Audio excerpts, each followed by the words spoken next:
Bismillahirrahmanirrahim. Assalamualaikum warahmatullahi wabarakatuh. Eh, Kali ini kita akan mereview atau belajar tentang apa itu Docker. Docker sendiri sudah sangat-sangat sering terdengar di kita, tapi sebenarnya apa sih Docker itu? Docker itu kegunaannya untuk apa sih? Bagaimana cara kerjanya? Konsepnya gimana? Apa perbedaannya dengan teknologi yang lain? Kenapa Docker ini spesial dan sebagainya? Nah, pertama, Docker ini adalah sebuah container manager.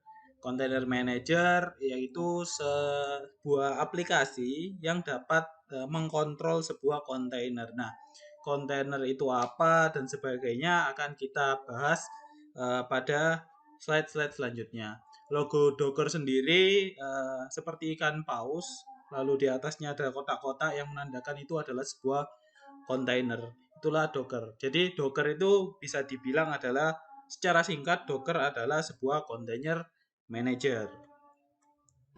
Nah, kenapa Docker? Kenapa kita membahas Docker? Karena Docker ini tuh lumayan sangat familiar dan dalam tanda kutip wajib dipelajari dan digunakan dalam sebuah lingkup uh, developing sebuah program ya. Karena Docker ini akan sangat-sangat benar-benar memudahkan proses developing kita. Kenapa? Contohnya seperti ini. Misal saya mendeveloping sebuah web dengan versi PHP 7.2. Lalu dengan judul aplikasinya itu aplikasi perpustakaan. Terus teman saya membuat aplikasi itu belum bisa menggunakan sintaknya 7.2. Jadi dia masih stay di 5.6. Judul aplikasinya itu mungkin aplikasi parking. Nah, dalam konsep develop seperti itu kan kalau diinstal langsung kan bingung. Ini saya pakai 7.2, ini saya 5.6.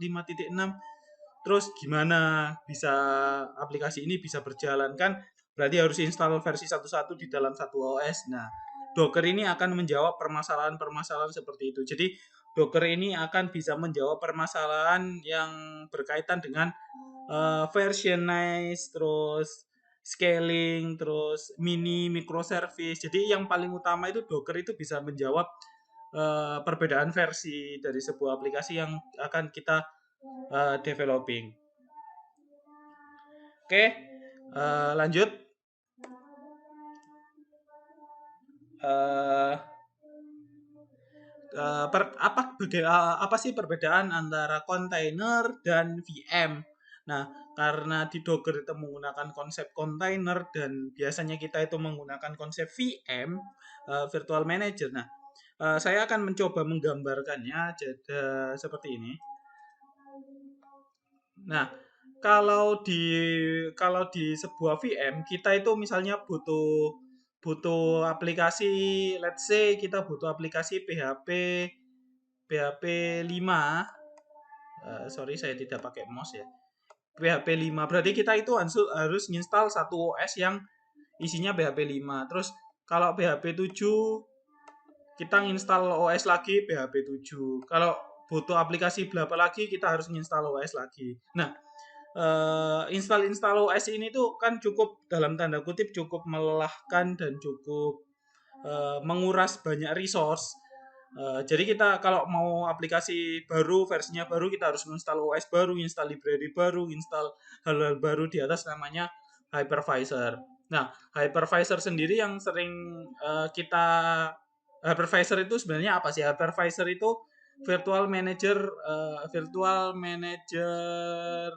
VM VM control lah, bisa disebut VM control, atau yang lebih sering kita pakai itu yang virtual box. Nah, kalau kita pengen aplikasi versi ini harus install OS lagi, install OS lagi, install OS lagi. Berarti kalau kita butuh sebuah 5 aplikasi dengan versi yang berbeda dengan kebutuhan library yang berbeda, berarti kita harus menginstal 5 OS, 5 library di dalam satu hypervisor. Itu kan cukup menguras banyak resource. Nah, kalau di sebuah kontainer pakai Docker, kita itu nggak perlu install segitu banyak OS untuk hanya 5 aplikasi. Kita dengan dalam tanda kutip yang berbeda. Nah, kita itu bisa menggunakan yang namanya kontainer. Kontainer ini tuh nanti satu kontainer ini akan berisi aplikasi apa, satu kontainer ini berisi aplikasi apa, satu kontainer lagi berisi aplikasi apa. Nah, semua kontainer ini hanya akan berjalan pada Docker Engine, yang mana Docker Engine-nya hanya berjumlah satu. Jadi kontainer ini adalah bentuk mininya dari meminimalisir menginstal banyak OS menjadi banyak kontainer. Jadi kontainer yang tadinya 5 itu bisa disederhanakan menjadi 5 OS pada VM itu bisa disederhanakan menjadi hanya 5 kontainer pada sebuah Docker Engine. Itulah kenapa kita harus belajar Docker untuk meminimalisir dikit-dikit install OS, dikit-dikit install OS. Lanjut. Deploying standar aplikasi, kita itu misalnya dalam tanda kutip install sebuah aplikasi web, kita itu pasti perlu yang namanya LAMP ya, Linux, Apache, MySQL, PHP, Perl, Python atau PHP MyAdmin. Nah, kalau kita mau ngedeploy aplikasi yang membutuhkan library ini, kita dalam dunia nyata kan berarti kita harus nginstalnya Linux dulu, terus Apache dulu, terus MySQL, terus PHP MyAdmin, lalu dikonfigurasi. Nah, kalau di sebuah Docker kita itu nggak perlu ya, karena kita nanti akan disediakan banyak sekali image. Image itu apa akan kita bahas selanjutnya. Jadi kita akan nanti disediakan banyak image yang sudah jadi, dalam tanda kutip itu kita tinggal pakai saja aplikasinya. Image-nya kita tinggal pakai, tinggal pasang, terus aplikasi kita udah bisa berjalan dengan baik. Nah, konsep-konsep Docker vs VM ini, Docker itu bisa dikatakan adalah penyederhana proses deploying sebuah aplikasi. Nah, kita review lagi gimana sih bentuknya VM, sebuah VM bekerja, sebuah aplikasi di VM itu bentuknya seperti ini ya. Emang kalau butuh aplikasi PHP 5.2 ya harus install OS lagi. Kalau 5.3 ya harus install OS lagi. 5.4 kita harus install OS 5.4. Terus ini butuh library apa. Nah, kita itu akan meminimalisir atau mempacking semua installation ini menjadi sebuah kontainer, sebuah image yang akan sangat-sangat mini. Jadi perbedaannya itu apa sih? Nanti kita itu tidak menggunakan banyak OS, tapi kita menggunakan banyak kontainer. Jadi semua OS ini akan kita gantikan ke hal-hal yang dibutuhkan saja. Jadi misalnya maksudnya apa? Jadi kan pertamanya kita punya OS ini, OS. Nah, semua OS ini akan kita ganti menjadi sebuah kontainer. Berjalan di hanya satu, ini hanya akan berjalan di satu OS. Nah, kita akan maksudnya kita perlu install satu OS, terus Docker Engine, Dockernya, Container Manager-nya, terus kita tinggal install kontainer. Itulah kenapa kita harus belajar sebuah Docker. Nah, Docker container itu konsepnya seperti yang saya jelasin tadi, seperti ini. Konsepnya seperti ini. Jadi ada sebuah Docker, pertama ada misalnya kita punya server fisik ya, infrastruktur, kita terus isi OS-nya, let's say OS-nya Ubuntu. Nah, di dalam Ubuntu kita install sebuah Docker, container manajernya kita install Dockernya. Nah, di atas Docker nanti kita tinggal menginstal kontainer-kontainer yang kita perlukan. Jadi kalau kita perlu PHP Apache ya kita tinggal cari atau membuat sebuah kontainer yang berisi PHP dan Apache. Jadi daripada kita install banyak OS ya kita mending membuat sebuah image atau kontainer yang berisi PHP Apache, terus Nginx PHP FPM, Node.js MySQL atau dan sebagainya. Jadi yang mengurusi semua akan sebuah Dockernya ini yang mengurusi banyak kontainer ini. Oke, kita lanjut. Nah, Docker arsitektur itu bentuknya gimana sih? Docker arsitektur itu sejauh ini bentuknya seperti ini.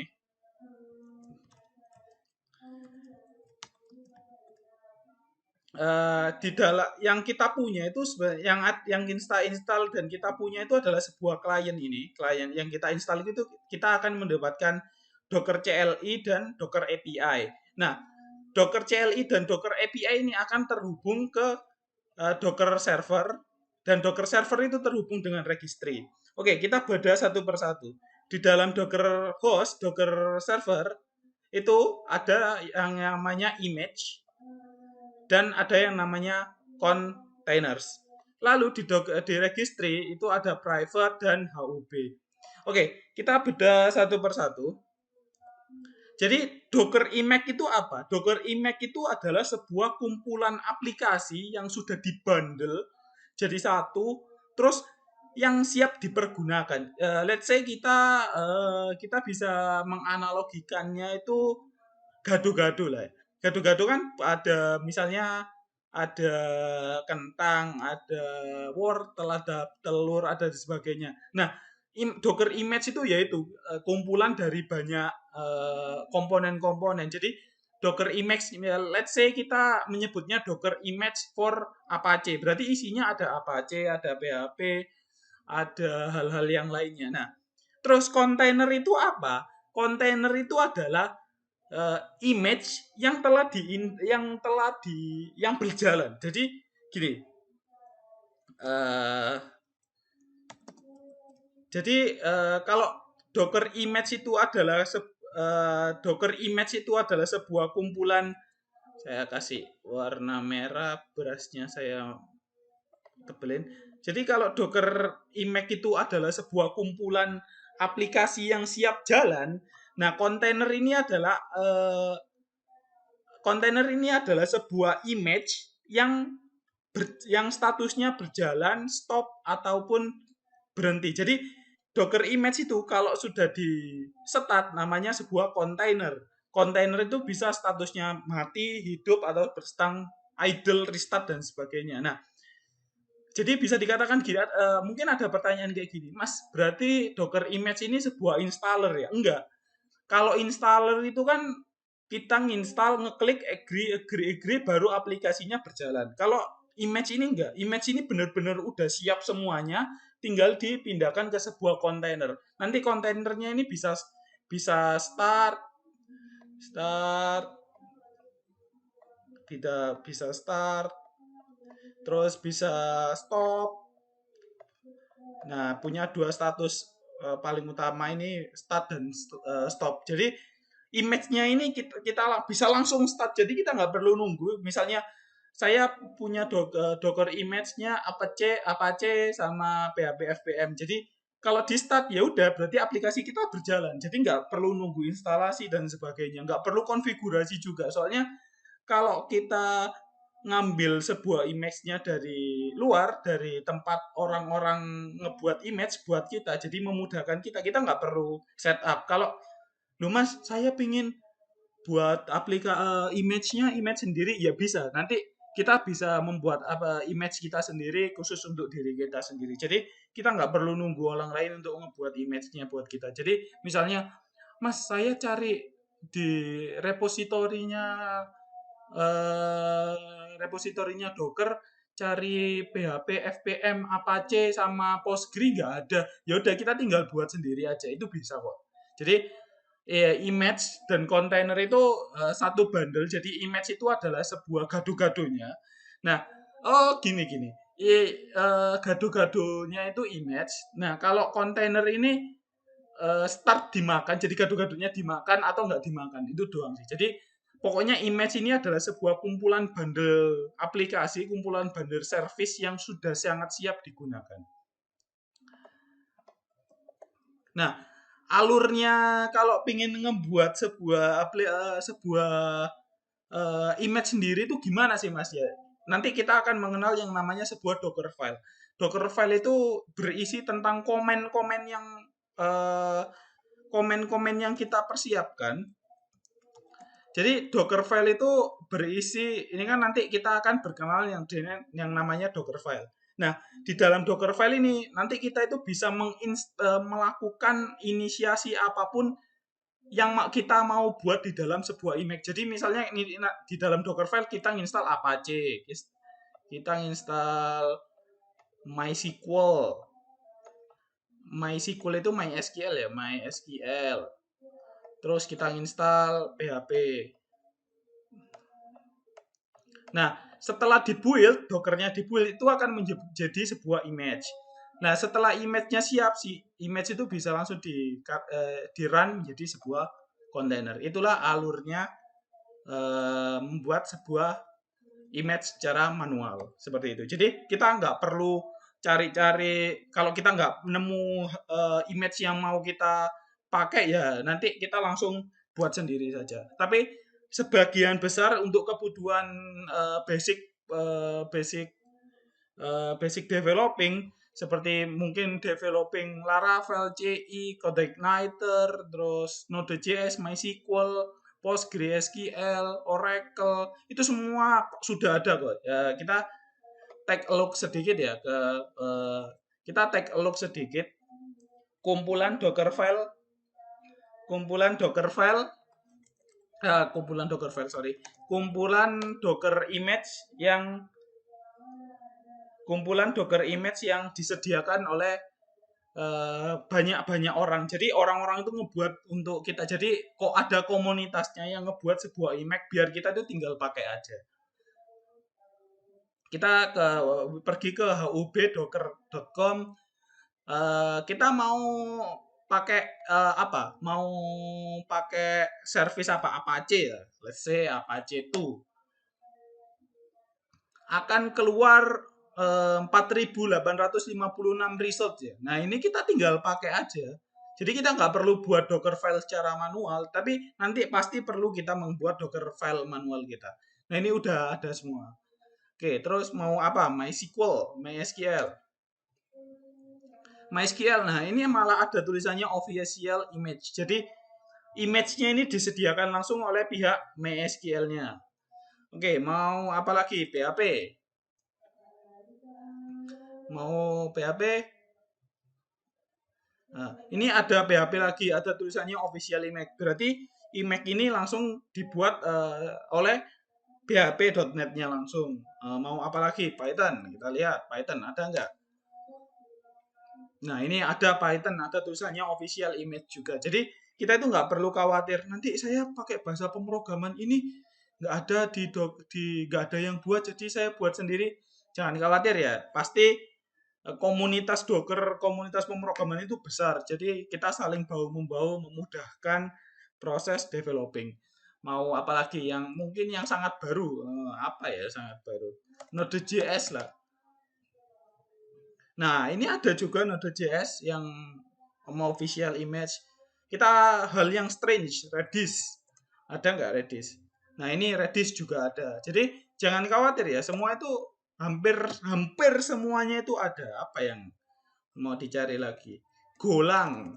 Ini Golang cukup strange ya. Nah, ini ada official image-nya juga. Jadi image-image yang familiar, yang penting-penting itu udah semuanya dibuat oleh komunitas, oleh pembuatnya langsung. Jadi jangan khawatir nanti saya pas pakai Docker, Mas saya ini aplikasinya susah carinya, jadi saya juga bingung buat Docker file-nya. Jangan khawatir, hampir semuanya ada kok. Kita research Laravel ya, Laravel. Nah ini Laravel juga ada yang buat ini ada meskipun nggak official tapi juga banyak yang kontribusi. Nah sekian untuk introduction tentang Docker itu apa. Terima kasih. Wassalamualaikum warahmatullahi wabarakatuh.